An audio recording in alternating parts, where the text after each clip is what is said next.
Community leaders, including a doctor, participated in the die-in protest at Meridian Place in downtown Barrie to show support for Ontario's 10 supervised consumption sites which are facing potential closure. 5 of these sites are in Toronto, one each in Ottawa, Kitchener, Thunder Bay, Hamilton, and Guelph. The protest in Barrie was part of a broader provincial protest involving communities such as Hamilton, Kitchener, Waterloo, and Queen's Park in Toronto, aimed at raising awareness of the critical role these sites play in harm reduction and community health. At the protest, we spoke to several community leaders who expressed their support for the safe consumption sites. My background is I do anesthesia in Aurelia and emergency medicine as well. I've recently stopped doing emergency medicine to start doing primary care for homeless people or unhoused people in Barrie.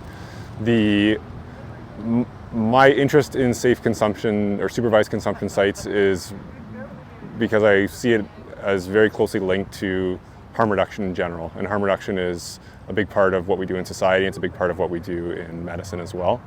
Most conditions that cause human disease are contributed to in some way or another by environmental factors or lifestyle choices.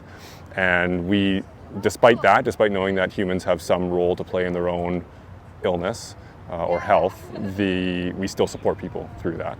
And I think the same should be true for people who use drugs. The city of Barrie also had a supervised consumption site approved in 2021 by the previous city council led by Mayor Jeff Lehman. The site at 11 Innisfil Street later received federal approval from Health Canada in 2022 with renewal in 2023. However, it did not receive final approval from the provincial government led by Doug Ford. In July this year, after years of waiting, local officials at the Canadian Mental Health Association Simcoe County and the Simcoe-Muskoka District Health Unit decided to withdraw the site, as they were incurring costs to pay rent on the unapproved site. The Simcoe-Muskoka District Health Unit had long advocated that supervised consumption sites save lives. According to the Muskoka District Health Unit, 144 people in Simcoe-Muskoka died in 2023 from suspected opioid-related poisoning. In the week starting October 13, there were 21 suspected unintentional drug overdose emergency department visits and 2 suspected drug-related deaths, higher than the single death reported the previous week. Following is the video from the protest. Thank you all for taking the time to be here today for this important political action. As we gather here today, people are gathering in communities across the province, including Hamilton, Kitchener, Waterloo, and on the lawn of Queen's Park. We are gathered here in protest of the careless and cruel decisions of the Ontario government to close 10 SCSs across the province and to put further restrictions on the remaining SCSs that will make it difficult, if not close to impossible, for them to continue to operate. This decision will cost lives, and it will add a great burden on our first responders and our emergency rooms, costing us billions of dollars that could have been used to actually help people. If the cost of human lives is not enough to move our government to responsible action and reverse this decision, then the cost in tax dollars should. This is not responsible government. Doug Ford has admitted he ignored all scientific evidence on this one, including the results of a study his own government commissioned, and made the decision purely on opinions that he formed after talking to residents in some neighborhoods where SCSs operate. We gather here today to remind Doug Ford and his government who they work for, and we call on them to reverse their deadly decision. We gather united in community, in voice, in action, to hold our government accountable. The most common way that people give up their power is by thinking they don't have any. We know we have power, and we are not afraid to use it. Collectively, we need to continue to show up, stand up, and speak out against injustice. To speak out against government actions and policies that cause harm and cost lives. To stand up to politicians who put votes ahead of human lives and who use our marginalized populations as pawns in their games of politics. We need to continue to be a voice for those whose voices have been silenced. 8 people a day in Ontario lose their lives to toxic drugs. My son Ryan was one of them, as was my nephew Josh, and Ryan's best friend Tyler, and countless more. We are here today to be their voices, to honor and remember their lives, and to shine a light on government laws and policies that have failed them. It is now my pleasure to introduce to you our first speaker. Ash Panu is a beloved member of our Ryan's Hope family, serving as part of our street outreach, peer support, and advocacy and events team. Ash brings her own life experience to the work she does, having lived with her own mental health challenges of depression and anxiety. Ash recently completed the peer support core competency training. Ash carries the weight of grief with her, having lost 2 cousins and multiple friends to toxic drugs and system failures. Ash has a beautiful way of meeting people where they are and building beautiful and authentic connections with them. I have the privilege not only of having Ash on our Ryan's Hope team, but also having her in my life. I am proud to now introduce you to my niece, Ash Panu. Relapse is a part of recovery. Relapse is a part of recovery. If we treated this crisis like the health crisis it is, then maybe a relapse wouldn't end in death. Maybe instead of having so many struggling, we'd have more people surviving and then thriving. Maybe my cousins and so many others would still be here. I am so sick of this. I am so sick of people having to put their pain in a spotlight just to try to get heartless politicians to listen and stop killing us. I am so sick of losing amazing, beautiful souls because the rich are disgustingly greedy. Enough is enough. It's beyond time we stop this. We have the knowledge. We have the resources. Safe consumption sites save lives. That's it. Nothing else matters. I do not care about uneducated, stigma-pushing opinions that do nothing but actively block people getting the help they need and deserve. It is because of those harmful, uneducated opinions that we are here today. The worst part is majority of these opinions are built from lies and manipulation. We need to do better. Better for ourselves and for each other. We need to allow life-saving services, whether it makes a few uncomfortable or not. Safe consumption sites save lives. We have the proof. We know it works.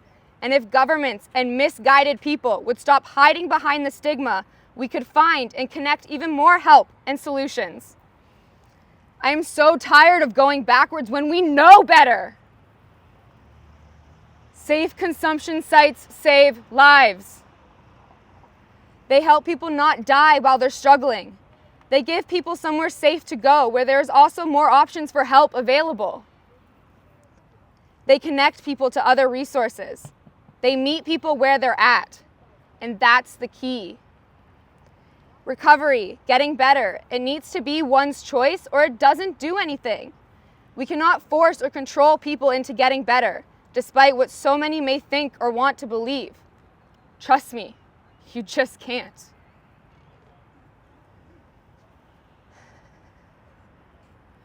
Not to mention that each person's story is uniquely theirs and doesn't speak for everyone experiencing addiction. That needs to be remembered. Truly reaching someone and helping them starts with seeing them.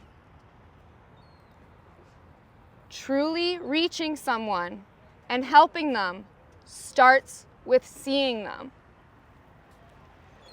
It starts with meeting people where they're at until they're ready to make the choice to get better. It's sitting with them in their darkness, showing love and kindness, and treating them like the human beings they are until they see their worth and want to make the change. That's how we heal each other. That's how we heal the world. Thank you.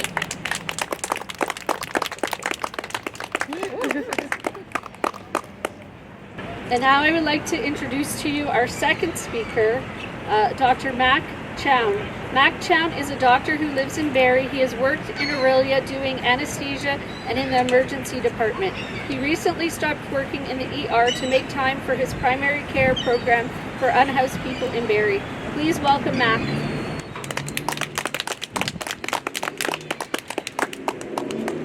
Yeah, thanks for asking me to speak. So Christine asked me to talk on some of the medical evidence around harm reduction.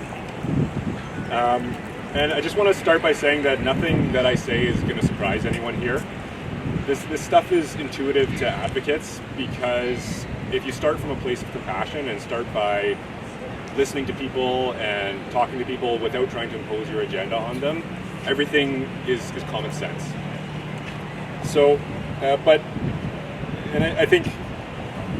hope I can still provide some evidence to make us more confident in this and to arm us with information for this fight. So I just want to back up and just talk about kind of harm reduction in general, because I think it's really applies to every situation, not just drug use, right? We recognize that humans do dangerous things, and we still want to protect them even though they choose to do those dangerous things. We understand that people make choices for various reasons, and even if we don't agree with those choices, we still collectively recognize the responsibility to protect them when they make those choices. So examples are when you drive a car, which is dangerous, or when you play contact sports or your kids play contact sports, we require people to wear seatbelts, have airbags, wear helmets and mouth guards to protect those people who are doing dangerous things. The same thing is very much true in medicine, which is my profession. So if somebody eats salty foods, they raise their blood pressure and they increase their risk of having a heart attack or a stroke. Or if somebody smokes, they cause lung damage and increase their risk of lung cancer. When you go to see a doctor for these problems, you still rightfully expect to be treated with compassion and care and have appropriate treatment for whatever your condition is, even if it's something that you partly caused. So, for example, it would be unacceptable to all of us if you had a heart attack and you went to the doctor and they said, no, we're not going to treat you because you ate salty foods and that's what caused this, and we want to punish you and risk your life in the process. And if you die, it will be helpful because it will serve as a deterrent for other people who might want to eat salty foods. This is absolutely absurd logic, but it's exactly what Doug Ford, Alex Nuttall, and other politicians like them are telling you to accept when it comes to supervised consumption sites. So the evidence for all this is just abundant. I mean, there's been multiple studies and studies of studies which are called systematic reviews or meta-analyses.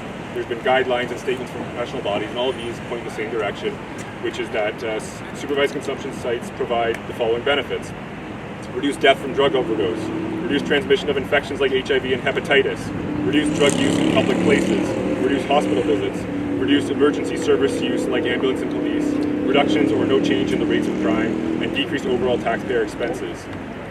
Honestly, the evidence is overwhelming, whether you look at it for 1 minute on Google or you spend hours doing a deep dive, whether you look at it from a social perspective, economic, or human perspective, you're always going to come to the same conclusion, which is that safe consumption sites are beneficial. So what I find a bit more confusing is why we have to be here and why we have to protest this and why there are politicians who continue to oppose supervised consumption sites, calling them the worst thing that could happen to a community, in the words of Doug Ford.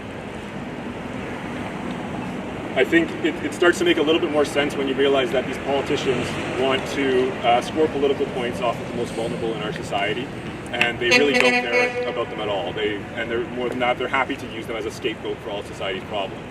So it's the same politicians that will tell you that drug use is caused by homelessness, or the ones that will blame immigrants for taking all your jobs, or the ones that will say that there's no affordable housing because of international students.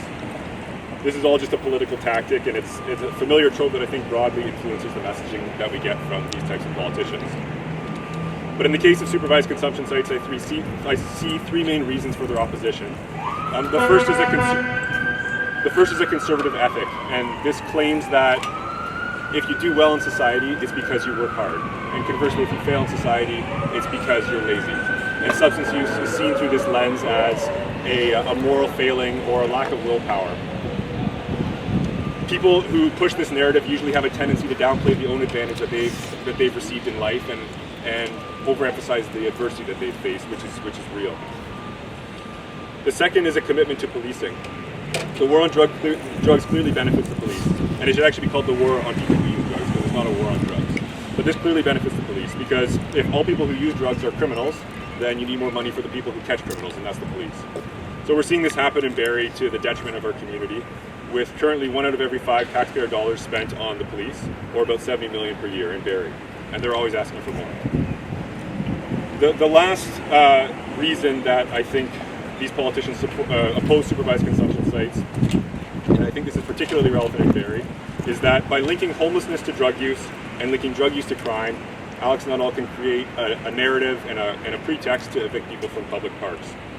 He uses this argument presumably for the benefit of people who are sympathetic, his constituents who are who are angry and themselves struggling. And he wants to use this to continue his agenda, which is being extremely hostile towards homeless people. Last year, he created the bus to ship people out of Barrie, cynically named the Family Reunification Bus. He criminalizes basic methods of survival like panhandling. So, ironically, the law that, in order that he supposedly cares so much about, has recognized now that homeless people have rights. The recent Valente decision has limited his ability to use police violence to kick homeless people out of parks, and so now he's putting out some feelers for Plan B, which is this compassionate and compulsory treatment, or forced treatment. And he hopes to use this. I think he's trying to see if this is a possibility they can use this to evict people from parks. It should briefly be said that these forced treatments have no evidence, and they actually increase the risk of overdose, because if people go through detox and they've never been committed to the process in the first place, they've never been ready for change, when they go back to using drugs, their tolerance is less and they're at higher risk of overdose. So I just want to close out by saying I'm inspired by everyone who's here today, who's trying to fight this, and I want to just pledge my solidarity and commit to this fight with all of you. Thanks. Thank you, Mac. We lose 8 people a day in Ontario to toxic drug crisis, to government failures, because it's a war on people who use drugs, not a war on drugs. These are the faces of some of the Ontario Mums Stop the Harm advocates. These are their children. Their lives mattered, they were valuable, they were beloved, and they're not here because of government failures. These are people across the province of Ontario. Ryan is up there with his cat, and these are faces from our community here that Ryan's Hope remembers. So that's why we're here today. It's not about numbers, it's about real people that were loved and cared for and that mattered. In a moment, you will hear a siren. When you hear the siren, we invite you to drop silently and safely to the ground. We will then lay in silence together for 8 minutes, 1 minute for each person in Ontario whose life is lost to toxic drugs each day. When the music begins, our chalkers will walk around and begin to outline your bodies. Once you have been chalked, you're invited to get up. After that, we invite you to visit our action table where we have 2 petitions to sign. One is for the Ontario government in opposition to the closure of the SCSs, and one is for the Canadian government to take action on the toxic drug crisis and declare it a public health emergency. We also have naloxone kits and HR at that table. And then you can go to our lunch table where we have some bagged lunches, because we do know that some of you have given up your lunch hour to be here. So we do thank you for that. Yeah, unfortunately, the short-term future of supervised consumption sites in our community and in communities across the province isn't very good. We've seen the Premier, basically put the lives of people in jeopardy. And it's unfortunate, it's sad, but it's not surprising. These politicians, they speak for a certain segment of the population. They just simply do not care about everyone in our communities.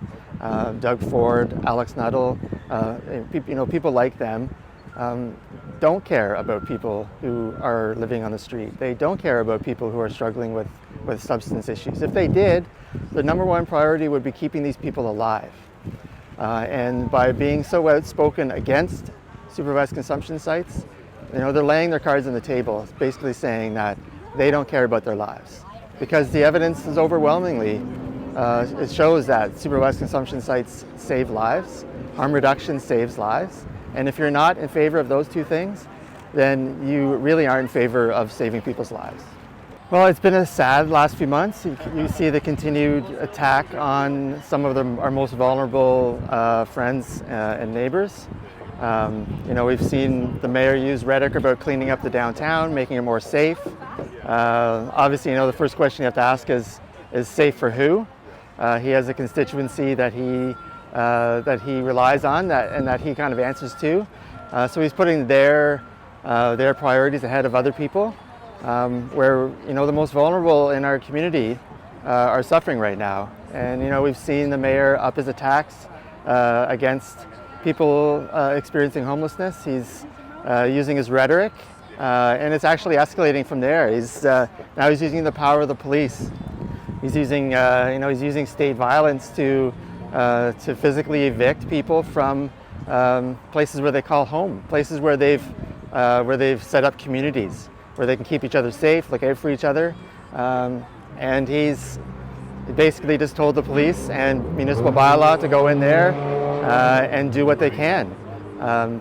Thankfully, in this instance, the law is on the side of the most vulnerable, which is not always the case.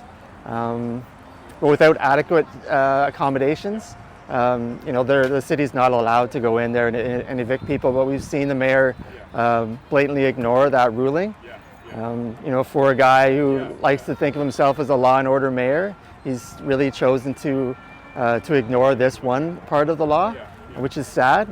But people are realizing that, the violent means that politicians these days, and not just Mayor Nuttall, we're seeing a lot of the big city mayors kind of come on board with what he's saying. People are realizing that this isn't what the province, what our city is about. We used to take pride in the fact that we take care of each other, but that seems to be being ignored by a lot of people in our community, being led by by the mayor.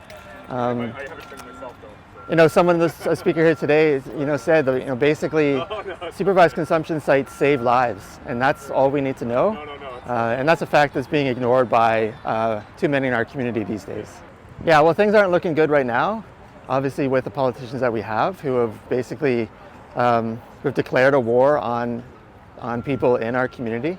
But I know people in our community, and we can see the people who came out here today, and people who've been coming out for years now. We saw the reaction when last summer Mayor Nuttall tried to make certain survival methods that people have, and as well as the people who help them. They tried to make those measures illegal. You're talking the panhandling and the panhandling and just being able to provide food for people on public property. People came out in droves to protest that, and it was really inspiring to see. And we were able to kind of just slow things down. At least we didn't stop a lot of things, but we slowed it down. We gave the mayor a much needed loss. But here he is again this summer. Something else. He's attacking encampments. He's attacking supervised consumption sites. He's trying to force people into mandatory treatment when we know that when someone's not committed to rehabilitation, that there's a risk of them, if they start using again, they're going to die because their tolerance is lower. We've seen how the community can rally, and I'm optimistic that the group of people here, the people we've seen at events over the past few months and years, will continue to rally in support of the people that need help and they need their voices heard. And we're here to amplify those voices. And I'm 100% sure that in the end, that care and compassion and a real sense of community will win in the end. Yeah, well, things aren't looking good right now. Obviously, with the politicians that we have, who have basically who've declared a war on people in our community. But I know people in our community, and we can see the people who came out here today, and people who've been coming out for years now. We saw the reaction when last summer Mayor Nuttall tried to make certain survival methods that people have, and as well as the people who help them. They tried to make those measures illegal. You're talking the panhandling and the panhandling and just being able to provide food for people on public property. People came out in droves to protest that, and it was really inspiring to see. And we were able to kind of just slow things down. At least we didn't stop a lot of things, but we slowed it down. We gave the mayor a much needed loss. But here he is again this summer.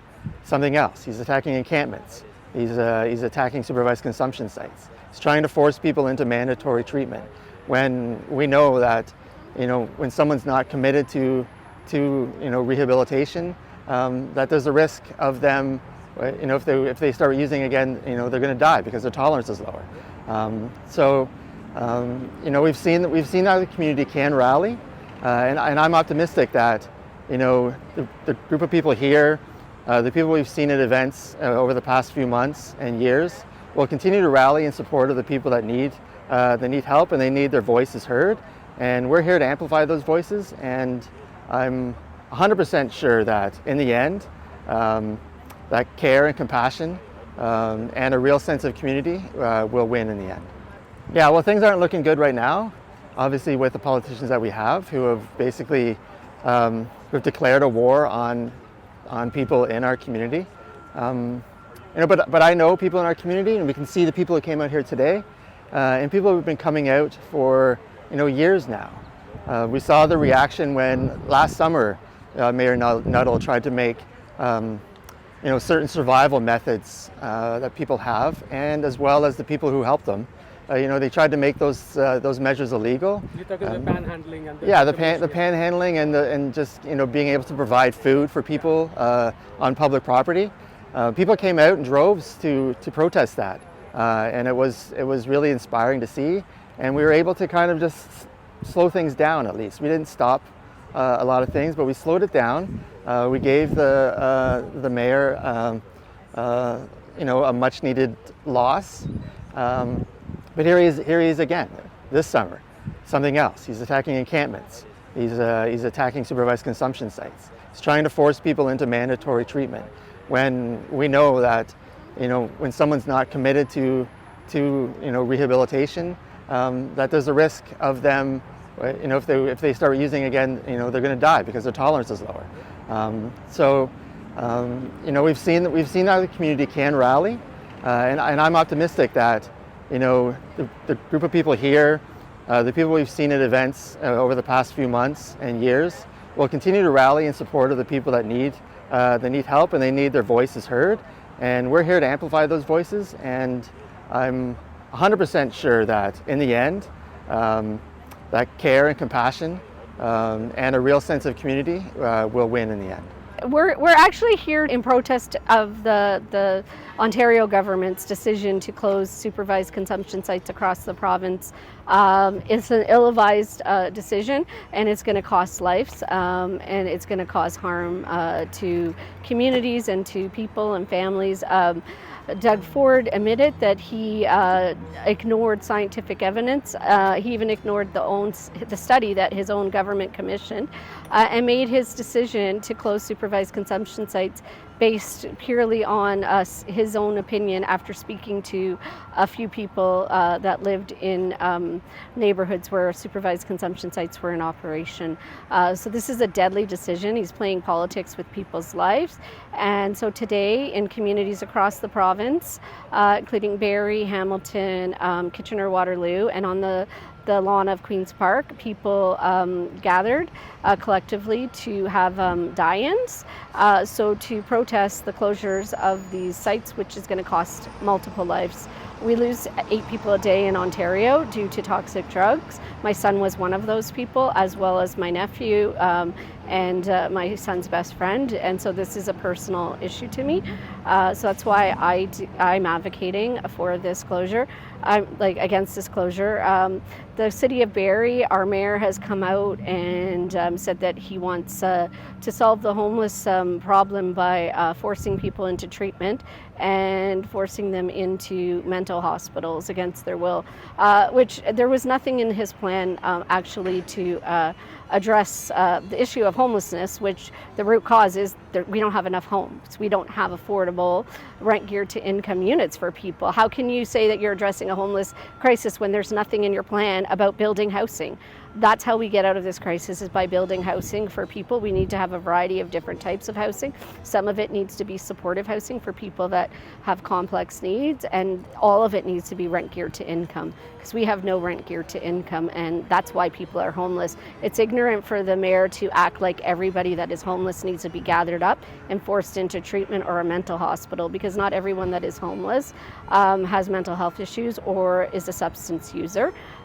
They're homeless because our government has failed to provide them with a basic necessity of life, which is housing. Housing is a human right. And we don't have enough treatment beds as it is in our province. There's like a 6-month wait list. People that want help and are ready for help are losing their lives. They're dying while sitting on wait lists. So how can we justify forcing people into treatment when all the scientific evidence says that that doesn't work and that doesn't help anybody? It actually puts people more at risk. And so we force them into treatment. They get released after 21 days to where? Back on the street? How does that help anything? There's nothing about building housing. Healing starts with housing. We need to start with housing. They're moving backwards. They're moving backwards like 50 years, talking about forcing people into care for mental health issues and for addiction against their will. That's moving backwards, and they're ignoring all scientific evidence. They're not talking to the experts on the issue, which is doctors, which is healthcare workers, which is people with lived experience, people that are actually living with substance use issues, living on the streets, being homeless, people with boots on the ground experience, the frontline workers. They're ignoring all of our advice. They're not talking to us. They're not including us in the conversations. They're listening to their voters, to the conservative base and what they want. And they're playing with people's lives like they're pawns in a political game to gain votes. And that's not okay. These are real human beings whose lives are at stake, whose lives are on the line. And they have a responsibility to all people in all their constituents, and they need to make decisions that are in the best interest of all of us. They can build tiny home communities. They have the land, they have the ability, they have the funding to do it. It's a lot cheaper to house people than it is to keep them in homelessness. A shelter bed is $6,000 a month. Actually providing supportive housing for somebody is $3,500. So it makes sense. When people are left on the street, it costs us so much money in emergency room costs, in policing costs, ambulance costs. We already have an overburdened healthcare system. If we housed people, we would actually be, saving money for the province. So if they don't even care about the cost in human lives, they should care about the cost in tax dollars. They can build tiny home communities. They have the land, they have the ability, they have the funding to do it. It's a lot cheaper to house people than it is to keep them in homelessness. A shelter bed is $6,000 a month. Actually providing supportive housing for somebody is $3,500. So it makes sense. When people are left on the street, it costs us so much money in emergency room costs, in policing costs, ambulance costs. We already have an overburdened healthcare system. If we housed people, we would actually be, saving money for the province. So if they don't even care about the cost in human lives, they should care about the cost in tax dollars. They can build tiny home communities. They have the land, they have the ability, they have the funding to do it. It's a lot cheaper to house people than it is to keep them in homelessness. A shelter bed is $6,000 a month. Actually providing supportive housing for somebody is $3,500. So it makes sense. When people are left on the street, it costs us so much money in emergency room costs, in policing costs, ambulance costs. We already have an overburdened healthcare system. If we housed people, we would actually be, saving money for the province. So if they don't even care about the cost in human lives, they should care about the cost in tax dollars. My background is I do anesthesia in Aurelia and emergency medicine as well. I've recently stopped doing emergency medicine to start doing primary care for homeless people or unhoused people in Barrie. My interest in safe consumption or supervised consumption sites is because I see it as very closely linked to harm reduction in general. And harm reduction is a big part of what we do in society. It's a big part of what we do in medicine as well. Most conditions that cause human disease are contributed to in some way or another by environmental factors or lifestyle choices.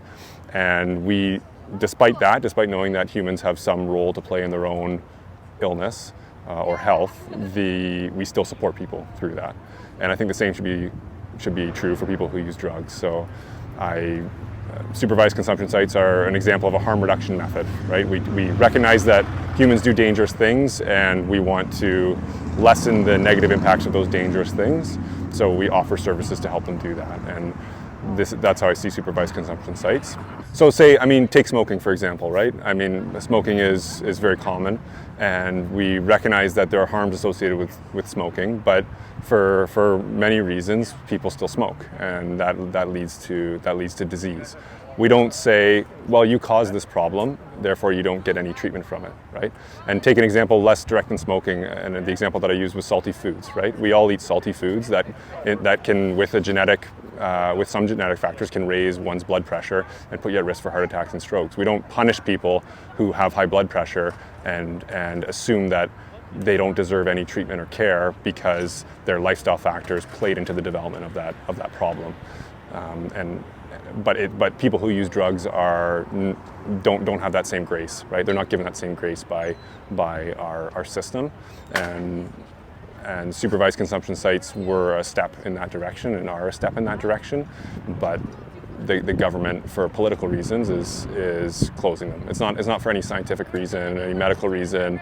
There's no one with a straight face can tell you that there's evidence that they're harming people or that they're causing more problems than they're solving, and so it's purely for political reasons. Yeah, they're vulnerable. They're in a position where, I mean, drug use is ubiquitous in our society, right? Like a significant proportion of hospital visits are caused by alcohol-related problems, right? And many patients get seriously ill from alcohol, and yet we have a government that's increasing the availability of alcohol across the province. So why is that substance okay, but opioids are not okay, right? Or crack is not okay, or cocaine is not okay, right? These things are political. They're not based on some solid scientific rationale. Yeah, I think harm reduction and social supports broadly, right? I mean, the mayor, Alex Nuttall, is very committed to criminalizing drug users, right? Instead of calling them supervised consumption sites, he would refer to them as illegal drug consumption sites, right? So even his language is specifically targeted to give you an idea of, and to paint a picture of what's going on at these sites. Every time he talks about homeless encampments, he talks about drug use. So he's relentlessly trying to link these things. Of course, there is drug use in homeless encampments, but there's drug use in many different areas within our society, right? So he's specifically trying to paint a picture of drug users as criminals, and then to use that as a justification for a war on people who use drugs, which is the exact thing that makes drug use worse and makes this problem worse. So to me, it's investment in social services, supervised consumption site being one of those things, and taking away resources from services like the police that are committed to this criminalization of people who use drugs, right? The police receive 1 in every 5 taxpayer dollars in Barrie, or $70 million per year, while social services are starving. That doesn't make sense to me. So, I mean, one small one is criminalization of drug use, right? Like drug use could be decriminalized. Drug use for possession could be decriminalized. That would be one that would reduce the strain on people who are using drugs and be a step in the right direction, in my opinion. That was the update about supervised consumption sites. Thank you for watching.